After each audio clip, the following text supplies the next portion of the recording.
All right, we're live. We are live. Nutrition Coaching Secrets, episode 3. Man, we're cranking right along. Or maybe it's number 4. I don't even know at this point. Already losing. Yeah, at this point, I've kind of lost track. We should definitely be better about that. We shouldn't be losing track on such a low number. But yeah, it is what it is, man. What's going on with you, dude? How are things? Not much. Like I said, I mean, it's pretty early for me, so not much to report back today. Just fresh off of a midterm last night. Got some rest, and now I'm ready to do this. We got Tommy. For those of you guys that are hearing this later and not, we got Tommy up at and recording at 6 a.m. on the West Coast. It's 9 a.m. here on the East Coast.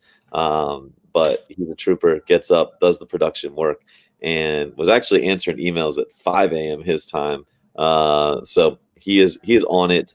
Yeah, all the gurus talking about their morning routine probably don't like that. Answering emails at 5 a.m. All the morning routine Nazis are like, don't check your email at 5 a.m. Like, I literally, like, I gotta get it out. Like, otherwise it's like anxiety if I don't get it out of the way. For me, it's like I'd rather check, because really the only emails and texts I check are from you and like Michael. If I don't have anything from you guys, I know I don't have anything urgent I need to get back to you. But as long as there's nothing there, then yeah, I don't go on my phone. I try not to for an hour or two, because whenever I do, I find myself just the day gets progressively worse the sooner I go on Instagram.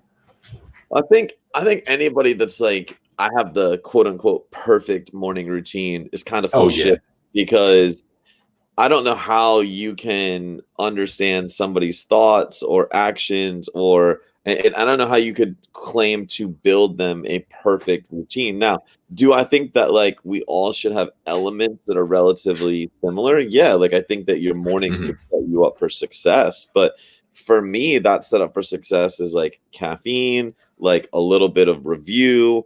Like, I like to hammer out all my emails in the morning, and the fact I do hammer out all my emails in the morning means when I see emails come in the rest of the day, and even at night, if I look in my inbox, I don't freak out, because the next morning I just answer all my emails. I'm just like, well, it's in the morning. I promise everyone 24-hour response time. So, realistically, I'm on email till 7, 8 in the morning. If you email me after that, you'll probably get a response the next morning. No big deal. Like, I promise you, there's no fire burning so badly that you can't wait 24 hours. And if that's the case, you probably have my number. You can text me and tell me that it's urgent. So, that's how I've always handled it. And I think that a lot of, especially new coaches, I think they're afraid to really leverage their time that way, because they live more in like a scarcity mindset where they're like, oh my God, so-and-so is going to leave me because I didn't respond to them in 5 seconds. And it's like, those are just bullshit stories you're telling yourself. But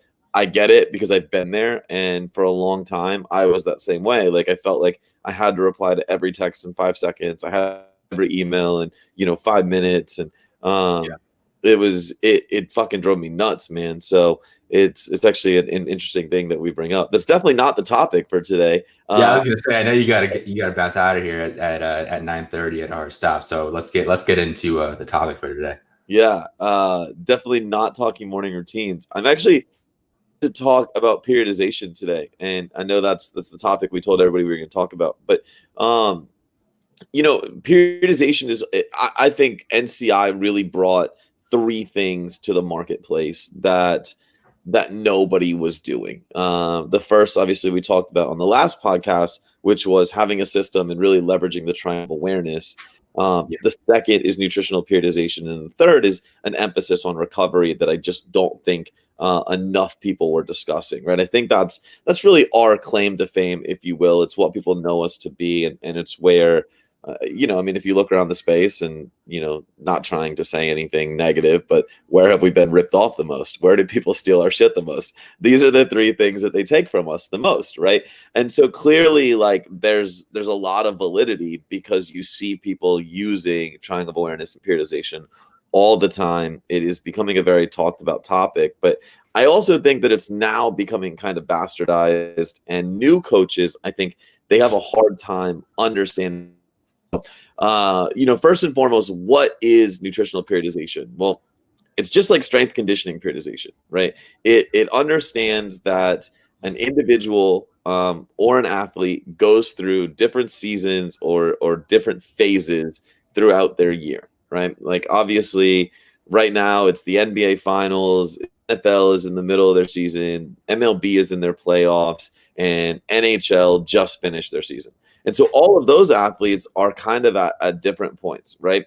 Well, so like the NFL or the NHL guys, they just finished their season. Well, clearly their training intensity is at a different level than what it was just a couple months ago when they were fighting to win the Stanley Cup, right? Obviously, the NFL guys that are playing games today, their training is completely different today than it was 4 months ago when they didn't even know if there would be a season because of Corona. And so if we know that they're training and we know that the stress, both physically and mentally, is different, I've always wondered, why are we looking at nutrition as a blanket approach? And when you start to look at sports nutrition, everyone's like, oh, it's just fuel and recovery. I think that really misses the boat. I think it's massively incomplete. And a lot of people know that our background or my background was I worked with a lot of high level CrossFitters. And so the notion of periodization came when, whether it was a high level CrossFit athlete, like top 10 in the world, or whether it was like a quote unquote Gen Pop CrossFit athlete, meaning somebody that just went to a CrossFit gym that still wanted to maximize the over year. I recognized that there were just different things going on at different times. And the biggest one was, the open, as it is in CrossFit, was an intensive time. I don't know what it's going to look like moving forward, but as we knew it, it was a very intensive time. It was 5 weeks of just demolition, right? Like you would go in on Thursday night, the workout announcement would happen, you would do it on Friday. And a lot of like beginners, they would do it on Friday, they do it on Saturday, they do it again Sunday, maybe they do it again Monday. But even your moderate to high level, it was like Friday, Sunday, sometimes a third time Monday. And when you're literally emptying the tank that frequently, right, leaving every rep on the floor, you're going to a different place. It's a completely different stress. It's a completely different response from your body, right? There's different recovery demands and slightly different fuel demands. The overall systemic effect of that is different than any other 5 weeks of training that you're going to go through in the year. And because the intensity goes so high, the recovery demands were so high. But what I started to see was everybody would go through the open and be like, it was ending at like the end of March. And then they're like, all right, well, bikini season's around the corner. So you literally just went from smashing yourself in the ground to now you want to create even more stress, and you want to go in and you want to put yourself in a deficit. You want to continue training hard, and you want to lose body fat. And a lot of people were struggling to see those results. And it was because they hadn't taken time to recover from the open. And so that's really what led me to this notion of, all right, periodization needs to happen.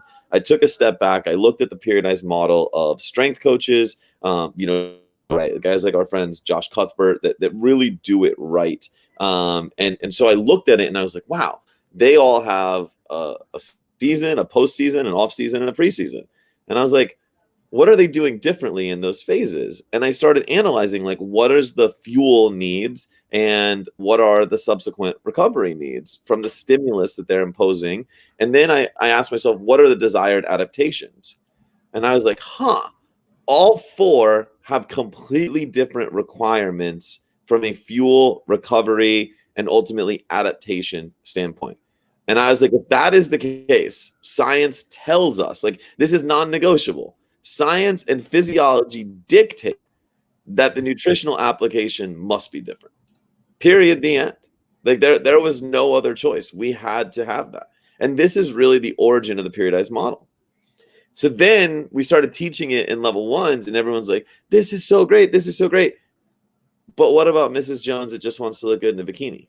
And I was like, got it. Like, there's still a periodized model for her. In fact, I would argue the lack of definable seasons has led us to completely fucking this up, right? Because what inevitably happens? Well, you want to look good on the beach in June or July.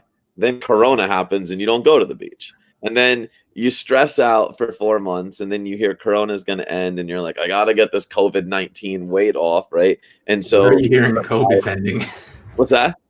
Where are you hearing that COVID's ending? I want to go where you're at. Yeah, right. No shit. Well, maybe we need to go overseas. But like, you start to lose, like you realize, oh my God, I've gained 19 pounds. I got to start to lose 19 pounds. So then you start losing Yep. it. Then like the election's happening, and you're like, all right, fuck this. I'm staying indoors again. And so you gain more weight, and it becomes like this year-long yo-yo. So the real question becomes, well, what is season, right? When are we actively pursuing goals? And I think that this is where a lot of coaches miss the mark. And I think this is wanted to have this discussion is a lot of people are coming to us in that scenario that we just described. And as a coach, if you take a step back and you look at all the intakes, you analyze all the first conversations you've had with clients, what do you inevitably hear? They come to you and they don't say, hey, I've been overweight for 5 years and I'm ready to start dieting, because that's not why people hire us. They typically hire us because whatever they're trying is not working. And they've tried, they've probably tried everything in the fucking kitchen sink, right? They tried a cleanse, they tried a fast, maybe they tried keto, maybe they were dumb enough to go vegan, like I don't know. But they did all right. They watch Game Changers and they're like vegan. Oh God, yeah, I don't want to hear that name ever again. I know I've heard about that enough. I still get that brought up in my DMs from like basketball players, like, oh, I want to go vegan. I saw this documentary. I'm like, oh God, here we go. Tommy works with some high level ballers, guys. So it's funny to me. Like we exchange, we always talk about what our clients bring to us, and when he gets professional basketball players that are hitting him up and they're like, dude, why can't I be vegan? We always just get a good chuckle. But again, that's the power of the media, right? Like Yeah. we as coaches, we have to understand there's a lot of power in media. So the real thing that I wanted to bring up though is like they come to us in this state where they've tried virtually everything. And what we have to understand is, where are they at in this macro periodization like schedule, right? And 90% of the time, if they've been trying diets, they're not set up to undertake another diet. And this is where most coaches have like, it's the dilemma, right? And it's like, do you just try to placate your client and try to make the most of the situation, build a dietary protocol that's a little extreme but still provides results? Or do you do what's proper? And do you say, hey, Mrs. Jones, let's have a real conversation. Based on you having tried all these diets, this is where I feel like you're at. I believe that if we reestablished a homeostatic balance, that if we got you back to maintenance calories and we rebuilt complete metabolic and hormonal function, that I can show you a much simpler way of going to your fat loss goals, and it won't hurt you. Because right now you're in a position where if we undertake a significant calorie deficit and we add in extra stressors in the form of additional training, high intensity training, along with whatever's going on in the world, you're really not going to be in a great place. And the simple truth is your body might not respond. And I think so many coaches, they actually fear their clients not wanting to do that. And I think that's the simple truth. I think I've been fortunate enough to help at this point inside of NCI 3,000 plus coaches. I've helped 10,000 plus individuals, right? I've personally coached the businesses of over 1,000 coaches. What I see is it's a little bit of fear. And I think why I wanted to do this podcast is coaches have to drop that. You have to live in your truth. And there's a lot of clients that are not going to like it. They're not going to like it at all. And that's okay. But if a client is not willing to be compliant to what the proper protocol is, you shouldn't be working with that client. You should not be taking that person on. That would be like me saying like, yo, I'm going to help your business, knowing that you're not going to do anything that I tell you to do. That just makes me a dickhead for taking your money. And as a coach, that makes you kind of a dickhead. And it also puts you at exposure for taking somebody's money into a process that you know is not the right process. Like, we're leaders. We're here trusted with somebody's life. They are coming to us with a very deep, like mildly desire, right? You got to remember that an overweight person saying they want to lose weight, that's not a very secure statement, right? They're coming to us with a little bit of insecurity, saying, "Hey, I recognize I'm not where I want to be. I'm giving you some vulnerability and admitting to you that I'm overweight and that I need to change and that I don't have all the answers. And I'm trusting you with my health, with my aesthetics, with my well-being, with my, view of myself, because all of these things are going to be changed." And so if you're not leading with your best foot and you're not putting them into a scenario that is going to give them optimal results, then fuck you. Right? That's not an acceptable way of going about being a coach. So I think coaches need to look at a periodized model and say, okay, where is this person right now? Right? Are they in a position where they need significant amounts of recovery? Well, if that's the case, just because somebody comes to you for fat loss doesn't mean you immediately have to put them into a fat loss setting. You might, as a coach, need to get them back to a homeostatic balance. But here's the kicker. Just because we as coaches understand periodization, our clients have no idea what periodization is. Zero chance, right? There's a lot of coaches that haven't heard about it. The smart coaches have, but there's a lot of coaches that haven't heard about it. So there's zero chance that our clients fucking know what periodization is.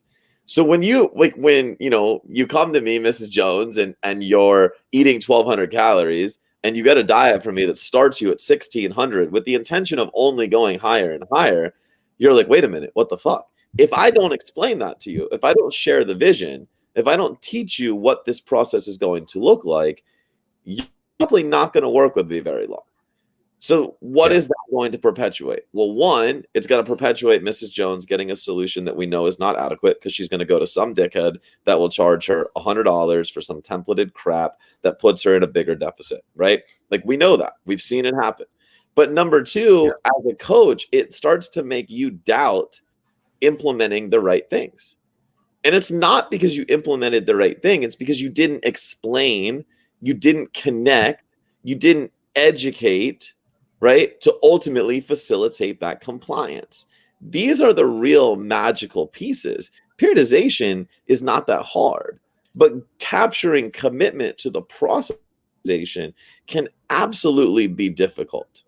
Nobody wants to go get shredded, look great in a bathing suit, and then immediately go back to eating maintenance calories. Like nobody wants to, because they want to prolong that, right? We've seen this in the physique industry for quite some time. And I think this is one of my big struggles with the physique industry, is so many people get stage lean, and that's how they view the normal view of themselves. It's like, no, that's not normal. Like, you were not born to walk around walking, 4% body fat, like painted like a fucking orange person. And that's not what you were put on this earth to do. Like, we as human beings is, just evolution says, like, we're born to survive, thrive, and procreate. Like, that's about it.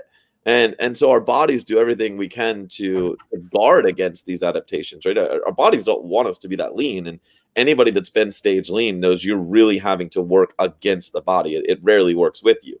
And so I think that when people get this lean, they want to hold this super level of leanness, but it's massively incumbent upon us as coaches, before we get them to that place, to remind them of what lies ahead. And so, I've got examples. I share them in the level one. One of my favorite ones is the woman I worked with for 20 months before we ever undertook a fat loss phase. This woman came to me. She's eating 800 calories a day. She was training 4 to 5 times a day.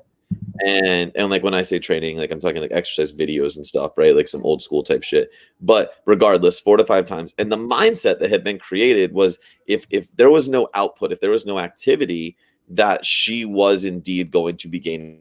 That was what she had conditioned herself. Now, could you imagine if I just went to this woman and I was like, hey, here's your 1,400 calorie diet to begin your reverse. And let's arbitrarily say, because we know she'd been adapted for quite some time, right? We know that she's likely going to gain weight. Let's say she gains 2 pounds in the first week. So here's a woman that's eating 800 calories, training 5 times a day, and all of a sudden my prescription makes her gain 2 pounds.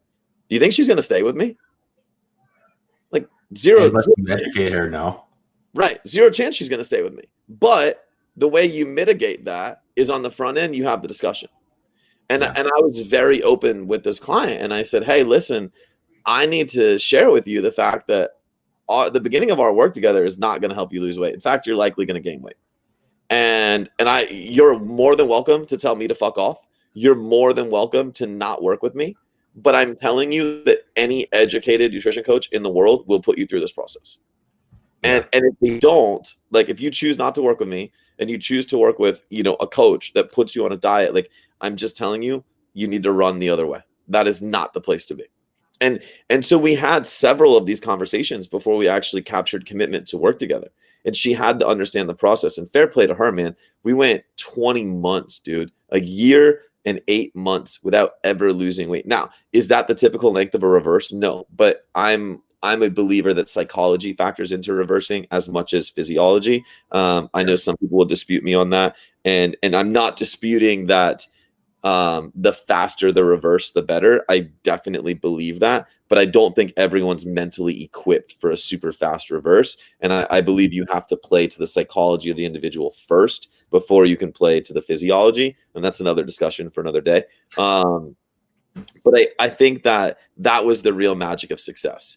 So when you're working with clients, first of all, if you're going to implement a periodized model, the first thing you need to do is you need to explain, because if you're not starting in the active pursuit of somebody's goals, that's what they are assuming. They've been conditioned that when they hire a coach, they are immediately going to begin attacking their goals. Well, that would be like, like Josh that trains George Kittle, right, on the 49ers. Yep. Shout out to Josh Cuthbert, right? One of the best strength coaches in the world, in my opinion. Trains George. George was coming off a knee injury recently, right? First week, he got hit. I think Buda Baker hit him. And that would be like George coming to Josh the day after, being like, hey, man, I don't get to play for 2 weeks. I want to max out my back squat. I want to add 50 pounds on my back squat, right? And Josh is like, okay, dope. We can add 50 pounds to your back squat. But first, rehab your knee. Could you imagine if he didn't rehab his knee? Like, that's fucking insanity. And it makes so much sense to anybody listening. Of course you have to rehab your knee. Why then are we as coaches allowing individuals to come to us in a compromised setting and not saying, hey, first I need to rehab your metabolism. Hey, I need to get your physiology back to where it's supposed to be. Hey, we should revisit this place called homeostasis before we actually begin pursuing such aggressive goals. It makes sense in the rehab setting, but yet in the nutrition setting, everything becomes so gray because, let's just be honest, that's what the world has done to us. So guys, like when we look at periodization, super easy to understand with athletes. It's a lot less easy to understand in general population. But I can tell you this, the periodized model is, number one of the biggest elements of creating success, of really building high quality results. And number two, it's the best retention tool that you have as a coach. I've been, people have heard that I've kept clients 2+ years on average. And one, financially, that's great. But number two, like connection wise, that's amazing. Very low stress in my business. I was never having to look for new clients because once I was full, I was full. I was rarely accepting new clients. But the reason I was able to do this is there was always a next level. There was always a next phase. There was always things that need to be done. And I hear from coaches all the time, oh, I've got them where they want to be. Like, what do I do now? Like this person's going to leave me. And it's like, no, like the journey's never done. There's always improvements that can be made. When you help somebody achieve their goals, you then need to help them recover. Once they have recovered, you now need to put them in a position to where their next dietary endeavor will be easier. Once you've done that, once the dietary endeavor is ready to begin, you need to set them up for that. And then you need to repeat the cycle, right? There's always a next phase if you're implementing a periodized model. This will help you smash retention, and this will absolutely help you crush it with your clients. So, dude, did I crush it inside of our time allotment? Yeah, you absolutely crushed that, and I appreciate you carrying the conversation while my brain is getting used to the caffeine and waking up. But I think you crushed that. And I think the biggest thing is just the communication of it up front. Because like you said, it's a great retention tool, and obviously it gets clients great results. But if you don't have that conversation up front, and I know I've been guilty of making that mistake plenty of times because you're afraid, like, if I tell them we can't go into a fat loss phase right away, they're just going to dip.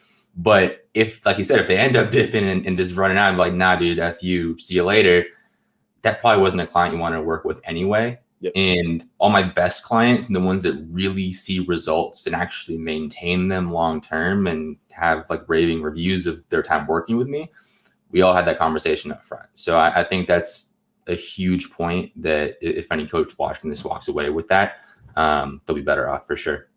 100%, man. I think obviously connection, like we talk about the whole, at NCI, the whole premise of what we do is the connection-based model. Connection and communication are massive, first and foremost, but it becomes even more important in something like this, where it's very counter what the general public is promoting, right? And anytime you're pivoting away from what's being promoted in the general public, like even as simple as saying keto is a horrible idea for CrossFit, right? Anybody that understands nutrition knows that keto is a terrible idea for CrossFit. But let's be honest, the average person walking into a CrossFit gym does not know that. They don't know nutrition. So as coaches, we can't just be zealots and be like, haha, we're on our high horse. Fuck you for not knowing that keto is bad for CrossFit. We have to educate. We have to connect. We have to share the why so that they can get on board. And I think that, again, it all starts with that initial conversation. So. Yeah, no, you see that a lot. I mean, even in basketball, I'll get people asking, not even just ask me to go vegan. Because I mean, you can make a vegan diet work, but asking to go keto for basketball and high intensity stuff like that, I'm like, dude, do you realize like what you would be doing to yourself? And a lot of them just genuinely don't. Like they just want to get their diet right. They want to get their nutrition right. And that's great. But they hear all these things from the media and even other influencers and coaches in the space that are pushing a paleo diet for high level athletes and a keto diet for high level athletes. And it's scary. So if we can do our job right, it can really make a difference. Dude, it's I'm pretty sure LeBron went paleo at one point, so it definitely. Yeah, and he also looked like a stick figure at the end of it. Yeah, it definitely penetrates everyone at every level, though, and that just goes to show, like, no matter who we're talking to as coaches, whether it's LeBron James or whether it's Mrs. Jones next door, we have to start with connection, and we have to be willing to share what it is that we're implementing, why we're implementing it. And ultimately, guys, the periodized model is always going to win. So, dude, I appreciate you getting up, doing it with me this morning. Everybody that heard this, let us know if you have a question. Obviously, go check us out on YouTube. If you're watching us on YouTube, it would mean the world if you subscribed to the channel. Obviously, that really helps us out. Tommy, what else you got for him? Also, if you're on YouTube, or even if you're not on YouTube, there is a new podcast, not this one, another one that's dropping this morning too. So if you want to hear more of us, you probably want to hear more of Jason, not more of me, but when you hear more of us, there is a new podcast episode. I think it's out now. If it's not out now, I'm actually going to go make sure it's out now. So head over to the YouTube channel, give that a watch. I think we discussed the triangle of awareness, and that's the other key that you were talking about earlier as far as creating really amazing client results. If you want to dive into that, that should be up on the YouTube channel within the next minute or two. So definitely give that a watch. Guys, we got all the information coming to you. Again, like, this is our firm commitment to making sure we get everything that you need to be an amazing coach. So if there's anything you want to hear us talk about, you can also leave us a comment. Let us know if there's any topics you want us to cover on the podcast. But ultimately, at the end of the day, our goal is simple: impact over everything. Go create it. Go choose that life. Go pay it forward. Be great. Have an amazing day, guys. We'll see you on the next episode.